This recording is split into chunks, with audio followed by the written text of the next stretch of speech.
Chen Ping tetap diaren, wajahnya penuh ketegangan. Jika mereka membuat para prajurit di kota itu khawatir, akan sulit bagi mereka untuk melarikan diri.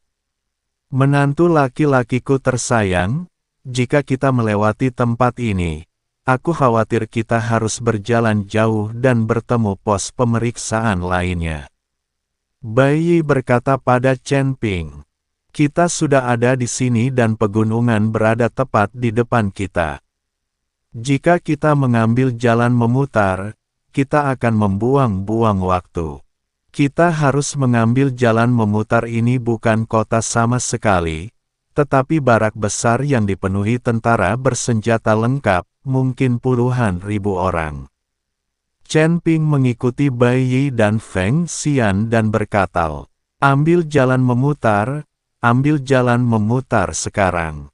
Ketika Feng Xian dan Bai Yi mendengar ini, mereka berlari lebih cepat dari Chen Ping. Untuk melewati kota dan memasuki pegunungan dari arah lain, Chen Ping dan rekan-rekannya berjalan ratusan mil lagi. Namun tak lama kemudian, kota lain muncul di hadapan mereka. Namun, kota ini jelas jauh lebih kecil, dan di atas gerbang kota berdiri sejumlah besar prajurit berbaju besi hitam.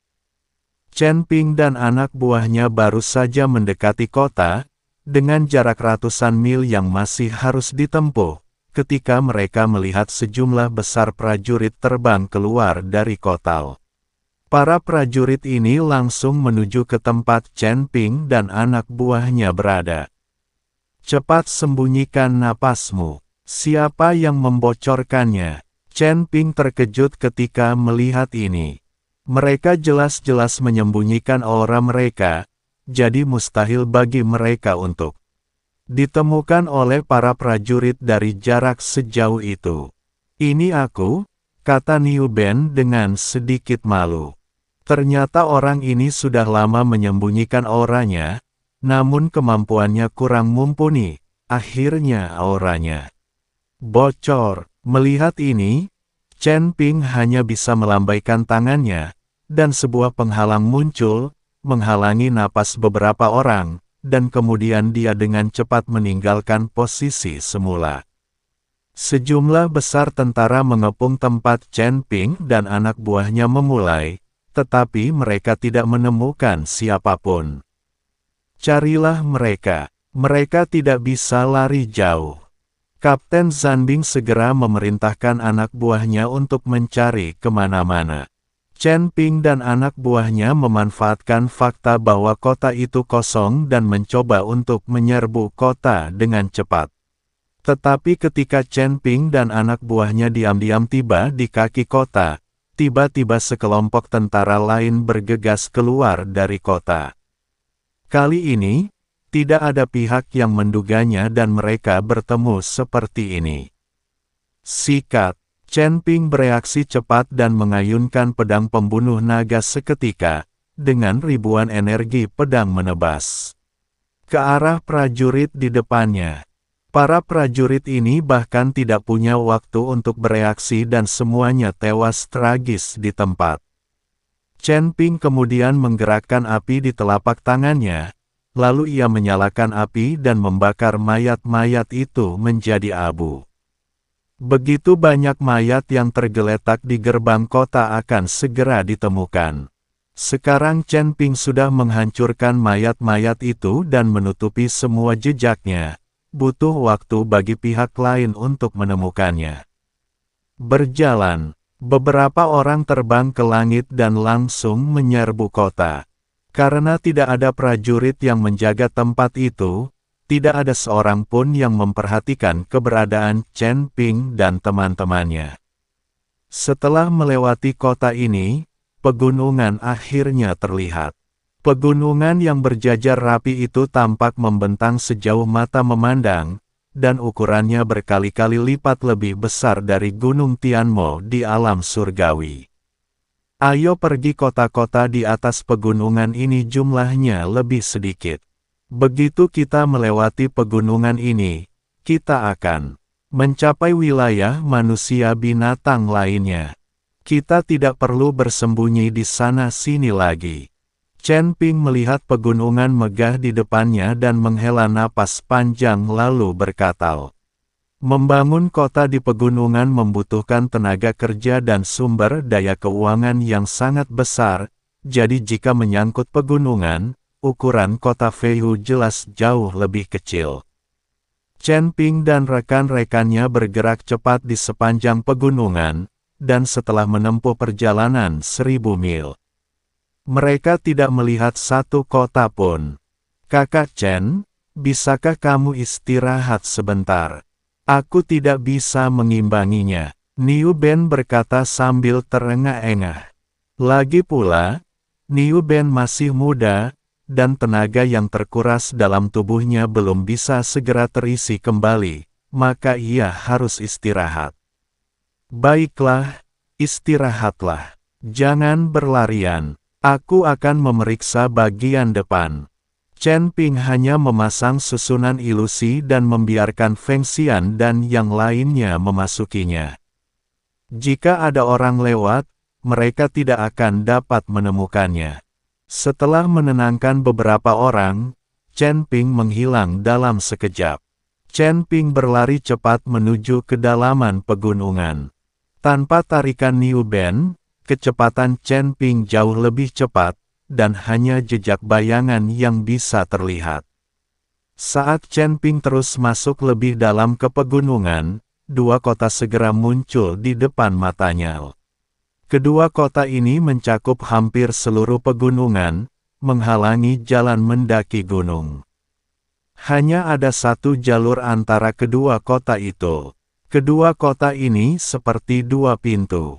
Setelah melihat pemandangan ini, Chen Ping semakin merasa bahwa kota kecil di gunung itu pasti luar biasa dan pasti ada orang penting di sana. Bahkan kota utama tempat Jie Chong berada tidak memiliki dua kota untuk menggemakan pertahanan, dan dua kota yang tiba-tiba muncul sekarang pasti melindungi kota kecil yang tampaknya tidak mencolok di pegunungan. Ada sejumlah besar prajurit yang berjaga di kedua kota ini, dan ada cakram besar di setiap gerbang kota. Chen Ping tidak tahu untuk apa itu digunakan. Tetapi jelas bahwa skala dan kekuatan kedua kota ini pasti lebih kuat daripada kota-kota lainnya. Yang paling penting adalah tidak ada jalan memutar dan mencapai puncak gunung. Apalagi banyak sekali prajurit yang berpatroli di kedua kota itu dan pertahanannya pun sangat ketat. Setelah mengamati sejenak, Chen Ping diam-diam mundur. Bagaimana? Bisakah kita menyeberangi pegunungan dan mencapai daerah suku binatang lainnya? Melihat Chen Ping kembali, Bai Yi bertanya pada Chen Ping. Chen Ping menggelengkan kepalanya dengan serius dan berkata, ada dua kota yang menghalangi jalan di depan. Kita harus melewatinya. Kakak, tidak bisakah kita memutarinya? Sang Dewa Gila bertanya. Tidak, kita harus bisa melewatinya. Jika kita tidak bisa melewatinya, kita hanya bisa kembali, dan kemudian kita pasti akan dikejar. Kata Chen Ping, menantuku tersayang, berapa skala kedua kota ini? Apakah mudah untuk dibobol? Bai Yi bertanya dengan cemas setelah mendengar ini. Tidak mudah untuk menerobos masuk. Pasti ada puluhan ribu tentara di kedua kota ini. Sekarang kami hanya bisa berharap agar informasi mereka tidak berada di tempat yang salah dan kami dapat lolos begitu saja. Kata Chen Ping. Lagi pula, mereka semua adalah manusia binatang, jadi wajar saja jika mereka keluar masuk gerbang kota. Tetapi Chen Ping khawatir berita mereka sudah disebarkan ke sini oleh Jie Song. Kalau begitu, mereka mungkin akan dikenali segera setelah mereka memperlihatkan kepalanya. Coba saja, dan bersiaplah untuk bertarung. Bai Yi mengangguk. Keempat pria itu berjalan menuju kedua kota itu. Ketika mereka tiba di kaki kota, mereka melihat sejumlah besar tentara berdiri di gerbang kota. Masing-masing dari mereka memiliki ekspresi serius dan memancarkan aura dingin. Chen Ping menarik napas dalam-dalam lalu berjalan menuju gerbang kota. Berhenti. Sekelompok tentara menghentikan Chen Ping dan kelompoknya, lalu bertanya dengan suara dingin, "Dari mana asalmu?" "Kami datang dari kota utama dan ingin bertemu beberapa teman." Saat Chen Ping berbicara, dia sebenarnya mengeluarkan sekantong koin peri, bermaksud menyuap kapten prajurit yang menjaga gerbang kota. Lagi pula, trik ini telah dicoba dan diuji di dunia sekuler, dan tidak ada orang yang tidak mencintai uang. Namun siapa sangka begitu Chen Ping mengeluarkan koin peri, sang kapten pasukan tempur mengernyitkan dahinya. "Siapa kau?" Kepung mereka. Menabrak. Chen Ping dan anak buahnya langsung dikepung oleh sekelompok tentara. Chen Ping tertegun sejenak. Dia tidak mengerti apa yang dimaksud kapten tim tempur itu.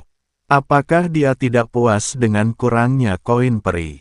Apakah kamu tidak puas karena jumlahnya terlalu sedikit?